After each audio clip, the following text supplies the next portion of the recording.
Eutanasia atau tindakan medis untuk mengakhiri hidup seseorang karena sakit berkepanjangan telah dilegalkan di beberapa negara seperti Belanda dan Belgia. Praktik ini diperbolehkan atas kondisi sakit yang tak tertolong, tentu dengan persetujuan pasien dan dokter. Namun di beberapa negara, termasuk di Indonesia, eutanasia tetap dilarang karena bertentangan dengan nilai agama dan etika. Bagaimana Islam memandang eutanasia? Kalau kita membuka-buka ibarat atau takbir dari kitab-kitab fikih, terutama kitab-kitab fikih klasik, kita akan kesulitan untuk menemukan dalil atau ibarat yang jelas terkait dengan eutanasia itu. Karena memang eutanasia itu produk medis yang baru muncul di abad modern. Eutanasia sendiri itu bisa dibagi menjadi dua. Yang pertama adalah eutanasia aktif. Eutanasia aktif itu ketika ada misalnya seseorang yang memang sudah tidak bisa diharapkan kesembuhannya, harapan hidupnya itu sudah sangat kecil, sehingga kemudian oleh dokter diberikan zat atau obat atau apa sajalah yang bisa mempercepat kematian orang tersebut, dengan catatan bahwa ada persetujuan dari pihak keluarga atau ketika pasiennya itu masih sadar, ya harus ada persetujuan dari pasiennya. Yang kedua adalah eutanasia pasif. Eutanasia pasif itu namanya juga pasif, berarti tidak ada tindakan apapun secara medis, tetapi tindakannya adalah dengan cara menghentikan pengobatan atau penghentian bantuan medis. Nah, secara hukum kenegaraan, ya, di Indonesia memang belum ada hukum atau aturan atau undang-undang yang secara spesifik mengatur tentang eutanasia. Tetapi dalam KUHP sudah ada aturan umum terkait dengan pidana pembunuhan.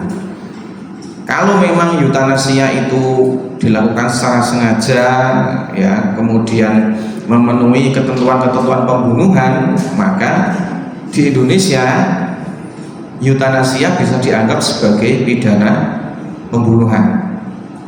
Nah, beda di beberapa negara di Barat yang memang sudah melegalkan eutanasia. Begitu. Lalu secara hukum Islam bagaimana, Pak?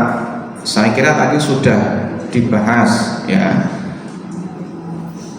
Ketika kita merujuk kitab-kitab salaf, nah, eutanasia, apalagi yang eutanasia aktif atau bahasa Arab kontemporernya itu taisirul maut al-fa'al, ya, taisirul maut al-fa'al, yaitu mempermudah kematian secara aktif atau eutanasia aktif. Itu para ulama memang sepakat bahwa itu bagian dari pembunuhan. Karena apa?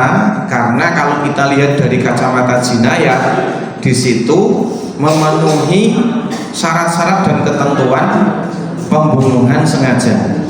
Karena pertama ada niat untuk membunuh, ya, yang menunjukkan itu sebuah kesengajaan. Yang kedua, eutanasia itu menggunakan alat atau benda yang memang bisa digunakan untuk membunuh.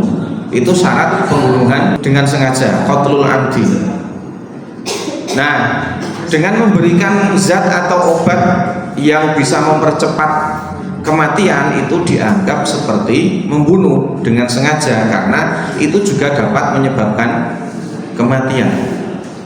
Nah, maka untuk eutanasia aktif, ya, dengan cara dokter memberikan obat atau zat yang dapat mempercepat kematian, maka para ulama salaf maupun kontemporer mengatakan itu haram, itu tidak boleh. Nah, sekarang yang eutanasia pasif bagaimana, Pak? Eutanasia pasif itu caranya adalah dengan dokter menghentikan bantuan medis dan pengobatan. Kalau kita cermati, sebenarnya eutanasia pasif itu beberapa sudah terjadi di sekitar kita. Betul? Eutanasia pasif seperti tadi disampaikan oleh Faruk tadi. Ada sebuah keluarga yang masih punya orang tua atau punya saudara yang sudah sakit menahun, sakitnya sudah kritis dan sudah diperiksakan ke dokter, bahkan dirawat di rumah sakit sampai menghabiskan banyak biaya. Ternyata memang menurut dokter tidak bisa diharapkan kesembuhannya. Dan jangan lupa bahwa vonis dokter atau kata dokter dalam fikih itu direken, dianggap ya. Jadi misalnya kalian divonis dokter sakit, yang mana sakit itu tidak boleh terkena air, maka kalian boleh tayamum. Begitu.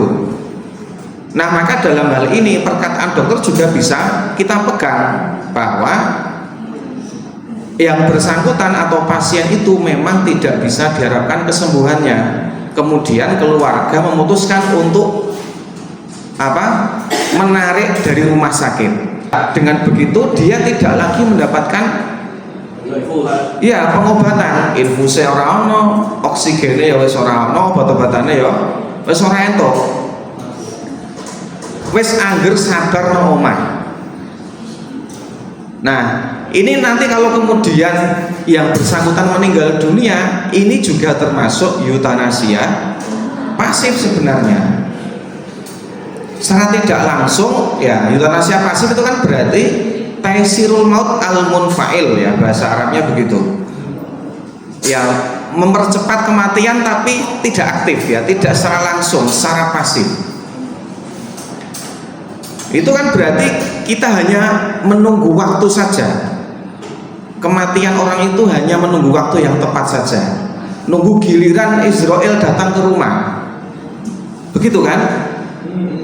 Nah, pertanyaannya, apakah eutanasia pasif itu juga haram, Pak? Padahal di masyarakat sering terjadi begitu. Jawabannya kelompok tadi gimana? Haram apa boleh apa enggak? Enggak jawab. Ya, pertanyaannya Faruk tadi kan arahnya ke sana sebenarnya kan. Lalu bagaimana yang harus dilakukan keluarga?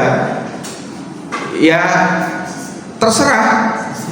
Monggo, silahkan diambil kebijakan, diambil kebijaksanaan oleh keluarga. Yang jelas secara fikih kalau di eutanasia aktif haram, nggak boleh, ya kan?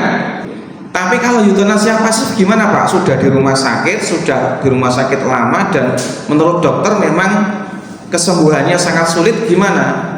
Kalau misalnya ditarik pulang, boleh apa enggak? Nah, jawabannya sudah tak kirim di grup WA. Ya, beberapa ulama memang mengharamkan eutanasia secara mutlak, ya, tapi ada ulama yang membolehkan. Salah satunya adalah Syekh Yusuf Al-Qaradawi. Nah, Syekh Yusuf Al-Qaradawi di websitenya itu beliau sempat menjawab pertanyaan seseorang yang bertanya tentang eutanasia. Nah, di situ disebutkan ya, as-su'al fi risalatin min munadzamatit tib al-islami li Janubi Afrika. Ini pertanyaan tentang qatlur rahmah, atau taisirul maut. Pertanyaan tentang eutanasia. Nah, itu dijelaskan panjang lebar, termasuk contoh-contohnya itu ada amsilah-amsilah itu ya. Nah, lalu pertanyaannya ini, hal taisirul mauti al-fa'alu masmuhun bihi fil Islam.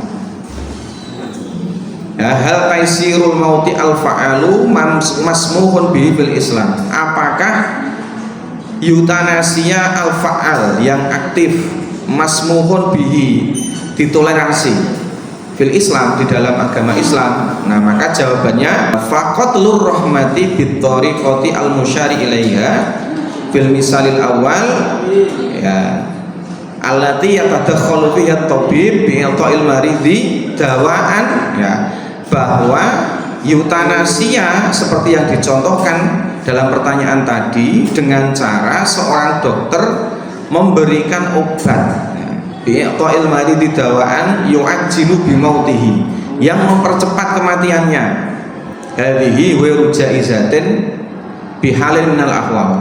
Maka dalam kondisi apapun eutanasia model ini tidak diperbolehkan, eutanasia aktif tidak diperbolehkan.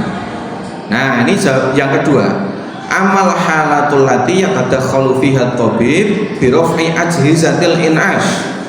Adapun kondisi di mana seorang dokter mengangkat atau menghilangkan atau memberhentikan peralatan pengobatan, peralatan medis anil marid, ya, dan seterusnya, fahuwa jaizun, maka itu boleh. Ya, alladzi ajma'al atibba'u ala annahu la ya'uda lil hayah. Nah, kalau memang sudah disepakati oleh para dokter bahwa dia akan sulit untuk hidup, fahadza jaizun, maka itu diperbolehkan. Saya tidak tahu apakah ini pendapat yang syadz, ya, atau pendapat yang tidak populer, tapi nyatanya memang ini ada ulama yang memperbolehkan. Dan memang praktiknya di masyarakat kita, praktik eutanasia pasif itu tanpa disadari sudah dilakukan. Nah, alasannya apa? Syekh Yusuf Qaradawi kok sampai membolehkan?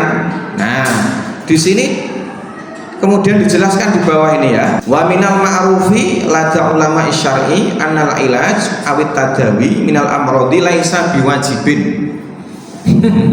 Ingda jumhuril ulama. Jadi berobat dari sakit itu tidak wajib menurut para ulama. Bal huwa fi dairatil mubahi indahum. Bahwa berobat itu hukumnya mubah. Ini menurut sebagian ulama. Nah, kemudian diteruskan ini, bal qad tanaza'al ulama. Para ulama berbeda pendapat, ya, ayyuma afdalu at-tadawi amis sabru. Apakah tetap berobat atau bersabar? Nah, maka ketika eutanasia pasif itu dilakukan, berarti kita memilih jalan yang kedua, yaitu memilih jalan sabar. Sabar di dalam atau di tengah kondisi ketika orang sakit dan tinggal menunggu akhir hayatnya, maka itu diperbolehkan. Begitu.